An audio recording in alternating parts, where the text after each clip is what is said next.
Hello hi नमस्कार ओडिशार सबु सिने प्रेमी भाई और भौणी मानक आम ओडिया सिनेमा चैनल को स्वागत करुच्ची।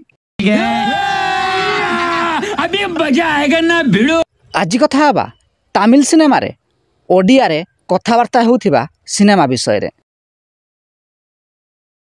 2002 मसीह रिलीज होइतिला एक तमिल सिनेमा जार ना रही देवन। एही सिनेमा रे ओडिया अभिनेता अश्रुमोचन महांती अभिनय करथिले। खाली एतिकी नुहे ओडिया अभिनेता अश्रुमोचन महांती एही सिनेमा रे ओडिया रे मध्य कथबार्ता होइछंती।